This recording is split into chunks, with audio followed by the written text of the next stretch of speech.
ATL Talk Show. No ATL Talk Show de hoje eu estou recebendo o professor da Universidade de Passo Fundo, Adriano Teixeira. Posso dizer professor de informática? É isso, eu trabalho na computação lá da UPF, pós-graduação em educação, né? Sempre trabalhando a questão de como essas tecnologias transformam a vida da gente e muitas vezes impõem algumas realidades para as quais a gente não está preparado, né? Então é por aí. O professor Adriano Teixeira vai participar pela segunda vez, professor, do Campus Party, só que dessa vez com o palestrante. Qual é o assunto que vai ser abordado lá? Na verdade, aquilo que nós vamos discutir aqui hoje é um pouco de como as tecnologias transformam a vida das pessoas, né? É bem óbvio, porque eu sou educador, eu vou discutir a questão da cultura hacker na educação, né? Na verdade, Rafa, meio que respondendo algumas críticas que nós fizemos educação, nós universidade, nós escola, recebemos nas outras Campus Party, caras que vão falar sobre robótica, sobre games, sobre inteligência artificial, sobre exploração do espaço, sobre NASA, sobre o que você possa imaginar de mais avançado.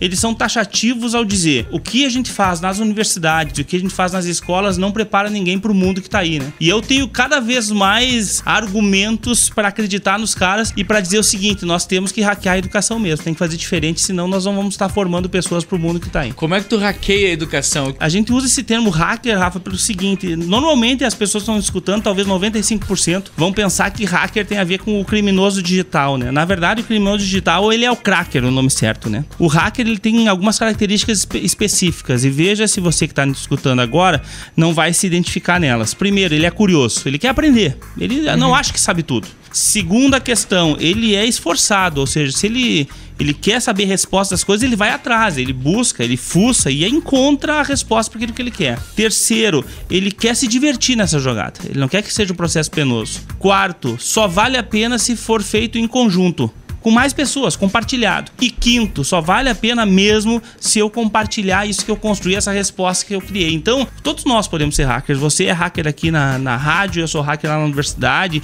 quem está nos escutando é hacker no seu emprego, não importa no que. Desde que eu seja curioso, tenha força de trabalho, ou seja, buscar as coisas, queira fazer as coisas com os outros e compartilhar, né? Então, cultura hacker na educação. É essa cultura que a gente não vê na educação. E quando eu falo educação, não estou falando da Universidade de Passo Fundo só. Estou falando de universidade, com U maiúsculo, né? Que instituição, escola. Então a cultura hacker tem muito para nos ensinar mesmo, e lá na Campus Party a gente fica imerso. É um evento muito legal, quem não conhece, ele é de 5 dias e funciona 24 horas por dia.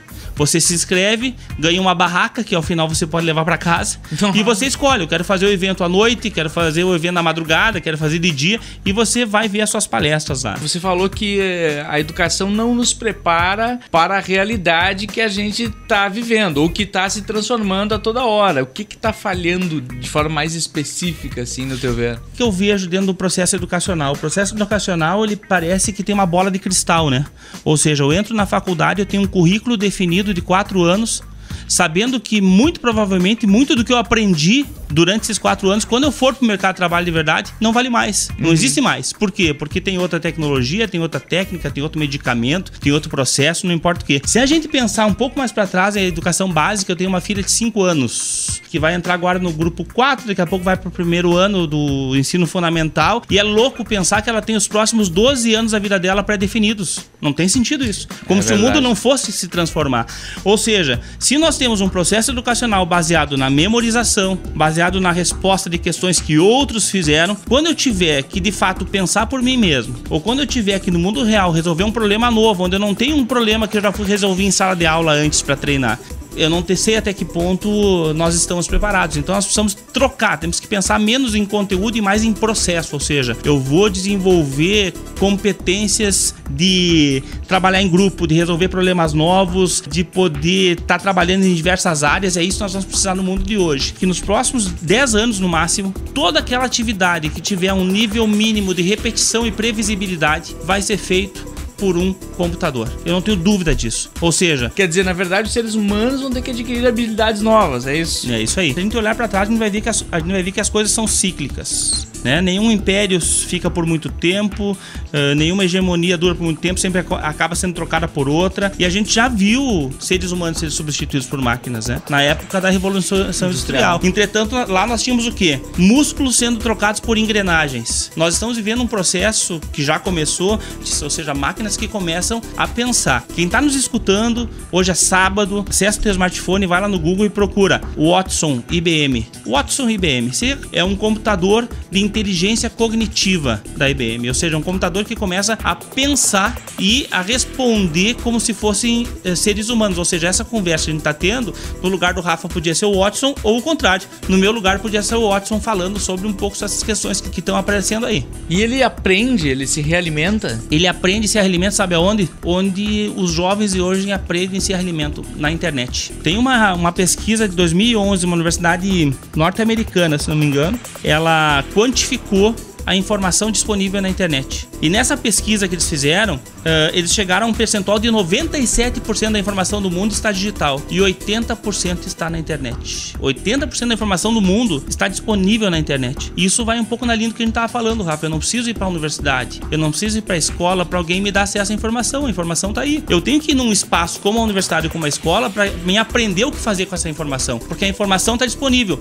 E essa é a fonte do Watson. Se é para assustar, vamos lá, porque eu acho que a gente tem que impactar para que as pessoas entendam que a gente tem que... Não dá para ser um analfabeto tecnológico mais.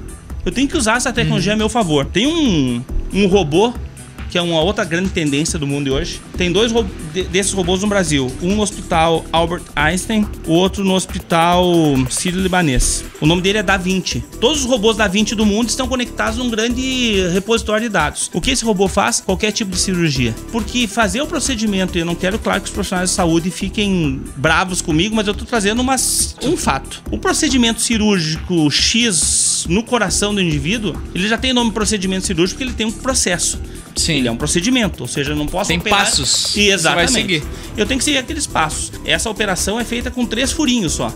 Um para o instrumental, um para o medicamento e um para a câmera de vídeo lá. Sim, você não faz um corte, não abre, né? Quem tem cirurgia cardíaca sabe o que eu tô falando, né? O tamanho daquele corte do peito, né? Bom, então esse cara, ele faz a operação e se de repente aquela artéria que deveria estar do lado direito, do lado esquerdo, o que ele faz?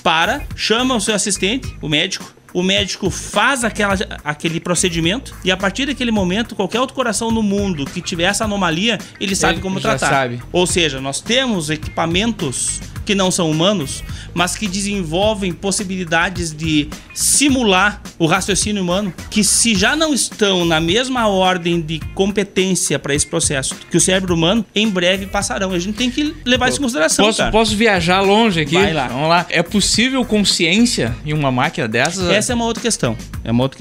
E quando a gente conversa sobre isso... Porque tudo bem, ela faz processos, né? Ainda é código binário, né? Exatamente. Mas é possível, por exemplo, uma consciência... Eu tô viajando aqui, né? Eu tenho certeza que muita gente já pensou nisso. Na verdade, já tem pesquisa sobre essa questão. Tem um filme chamado Ex Machina. Vale a pena o pessoal dar uma olhadinha sobre isso. Onde uma máquina de inteligência artificial simula emoções humanas para persuadir o cara a libertá-la. No momento em que eu consigo compreender processos, sejam eles cognitivos ou não, eu consigo, via processamento artificial, ou seja, num processador, via inteligência artificial, simular aquilo que para mim é amor, que para mim é intuição, que para mim é medo, que para mim é receio, que é esperança, né? Se você pegar 2 elementos, a velocidade como aumenta a capacidade de processamento. 2, o número de informações que nós temos, porque, Rafa, assim, se eu acessar o Facebook, eu consigo ter um pouco de ideia do que significa amor, raiva, alegria, pela forma como as pessoas, não como você ou eu, mas como 2 bilhões de usuários do Facebook se manifestam. Ou seja, eu consigo ver parâmetros, eu consigo ver elementos que são parecidos e dizer, isso aqui é amor, isso aqui é paixão, isso aqui é, não sei, inteligência, ódio, crítica social. Ódio principalmente é bem fácil, né?